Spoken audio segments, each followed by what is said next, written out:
La Franja de Gaza es el infierno sobre la tierra. De esta manera describió la situación que se vive en el enclave el director de la Agencia de la ONU para los Refugiados Palestinos. En las últimas 24 horas, el ejército de Israel mató a más de 200 personas, según el Ministerio de Salud de Gaza.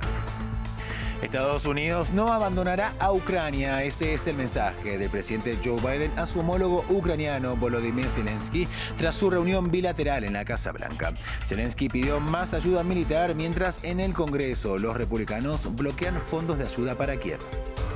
Vamos a estar durante unos meses peor que antes. Así finalizó el ministro de Economía de Argentina la presentación de las medidas de emergencia económica.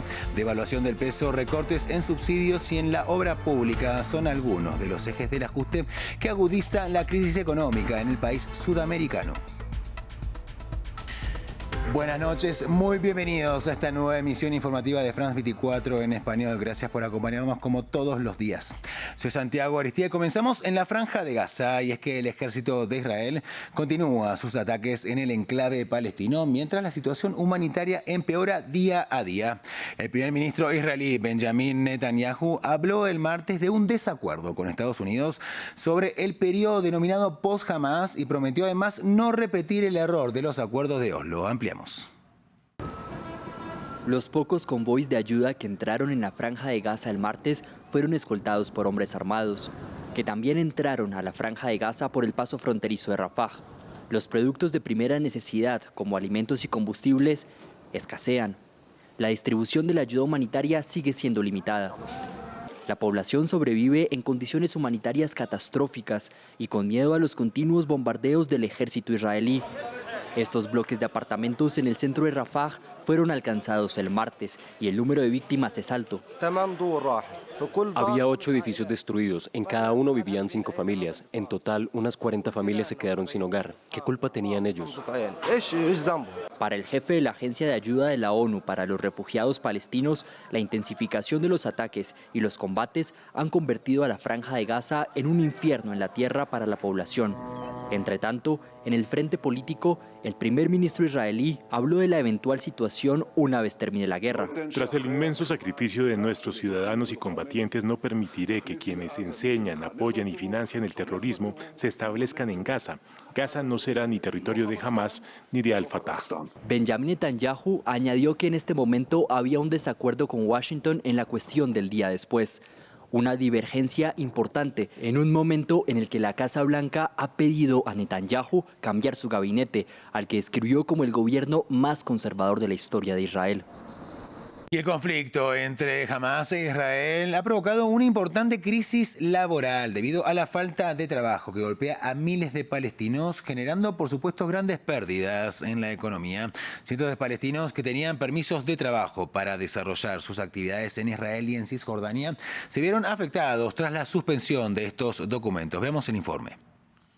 Encontrar dinero para vivir, cada vez más difícil en Cisjordania. Antes del 7 de octubre, había 200.000 palestinos que tenían permisos para trabajar en Israel, incluidos 150.000 en Cisjordania. Pero desde los ataques de Hamas, el Estado israelí ha cerrado sus fronteras y suspendido los permisos de trabajo. El resultado es que los palestinos afectados se encuentran desempleados e indigentes, en un territorio donde la economía se encuentra en grandes dificultades.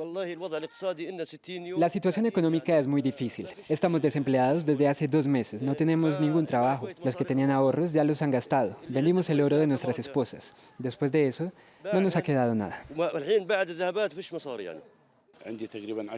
Mantengo a 10 personas. Tenía 2 hijos que vivían conmigo. El mayor murió. Ahora su viuda y sus hijos viven conmigo. Para los comerciantes, la situación es delicada. El director de este supermercado vio caer sus ingresos en un 70%. Ya no puede dar crédito a todos los clientes que lo solicitan, por miedo a no ser nunca reembolsado. Le ponemos límites a los créditos que otorgamos, porque no puedo ofrecer préstamos y más préstamos. Antes era sencillo, los trabajadores venían a pagar a fin de mes, pero hoy no hay esperanza de que lo hagan. En las últimas semanas, Israel habría permitido a los palestinos volver a trabajar, principalmente en sus asentamientos establecidos en Cisjordania. Hay alrededor de 8.000 que han regresado, especialmente en sectores donde la mano de obra es necesaria, como la salud o el saneamiento. El Ministerio de Economía de las Autoridades Nacionales Palestina estima que el territorio está perdiendo 24 millones de dólares por día desde el inicio de la guerra a causa de la falta de consumo. Vamos ahora hasta Estados Unidos, donde se llevó a cabo la reunión bilateral entre el presidente Joe Biden y su homólogo ucraniano Volodymyr Zelensky. Tras el encuentro, Biden ratificó el apoyo de su país a Kiev, esto luego de haber anunciado que su administración aprobó un paquete de ayuda militar de 200 millones. La visita de Zelensky se da en un momento clave en el que los republicanos bloquean en el Congreso un paquete de 61.000 millones de dólares de ayuda para Kiev. Escuchemos a los mandatarios.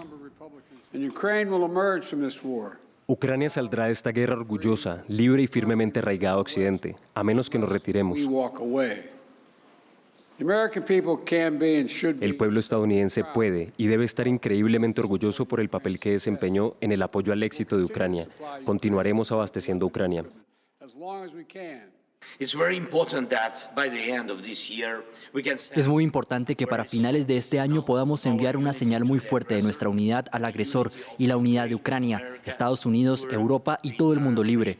Todo lo que hablamos hoy nos ayudará en el año 2024. Avanzamos con más noticias. Argentina ya comienza a conocer el plan económico de gobierno del ultraderechista Javier Milei. El ministro de Economía, Luis Caputo, anunció las que denomina medidas de emergencia económica: devaluación del peso, recorte de los subsidios, eliminación de las licitaciones en las obras públicas. Son tan solo algunos de los ejes del ajuste que agudiza aún más la crisis económica que vive el país sudamericano. Vamos a estar durante unos meses peor que antes, particularmente en términos de inflación, dijo el nuevo ministro. Escuchemos. El tipo de cambio oficial. El tipo de cambio oficial va a pasar a valer 800 pesos para que los sectores productivos tengan los incentivos adecuados para aumentar su producción. El Estado Nacional no va a licitar más obra pública nueva y va a cancelar las licitaciones aprobadas cuyo desarrollo aún no haya comenzado. Como dije antes, no hay plata para pagar más obra pública que, como todos sabemos, muchas veces termina en los bolsillos de los políticos y los empresarios. Vamos a reducir subsidios a la energía y al transporte. Hoy el Estado sostiene artificialmente precios bajísimos en tarifas energéticas y transporte a través de subsidios. Y en otras noticias, 3 militares de Japón fueron condenados a 2 años de prisión suspendida por agredir sexualmente a la ex militar Rina Honoi mientras servía en el ejército. Activistas de derechos humanos consideran que la sentencia es una buena señal de que las voces de los sobrevivientes de violencia sexual en Japón serán escuchados. Honoi, de 24 años, decidió usar su nombre real para hacer la denuncia de manera pública de su caso, algo que inspiró a miles de personas a denunciar este tipo de delitos y provocó además cambios en la legislación japonesa. Rina Honoi logra romper con la impunidad en los casos de agresión sexual a mujeres en Japón. Después de 2 años de una batalla judicial, la ex militar japonesa logró que la justicia condene a 3 de sus ex compañeros militares por agredirla sexualmente. El tribunal los condenó a 2 años de prisión con sentencias suspendidas por 4 años, lo que significa que en realidad no irán a prisión. Rina no buscaba necesariamente una condena dura. Lo que quería, dijo, era que la sociedad comprendiera que la violencia sexual es un delito y que la sentencia marque un precedente para romper con el... Hay mucha gente allá afuera que no puede hablar, que no puede luchar por agresiones como esta. Yo pude sentar un precedente. El tribunal dictaminó que lo que es malo, así que quiero que las víctimas hablen y luchen cuando sientan que lo que vivieron estuvo mal. El caso fue inicialmente desestimado en agosto de 2021, pero eso no la detuvo. Logró que en septiembre de 2022 se reabrieran las investigaciones, incluso a nivel militar, lo que permitió la sanción de varios militares, incluida la expulsión de los hoy condenados, en un país que a menudo carece de apoyo suficiente para los sobrevivientes de agresión sexual. Los casos de acoso sexual en Japón a menudo no son reconocidos como tales, ni siquiera por las víctimas, y mucho menos por los agresores. En muchos lugares de trabajo tienen una cultura con desigualdades de poder o de acoso de poder. Y el acoso sexual puede ser una inflexión de ese tipo de cultura de acoso de poder. Inspirados por Gonoy, más de 1.400 mujeres y hombres presentaron sus denuncias de acoso sexual e intimidación en el ejército, mientras que la legislación japonesa eliminó el requisito de que las víctimas demuestren que habían tratado de resistirse a su agresor. Es todo por el momento. Sigan en France 24. Gracias por acompañarnos.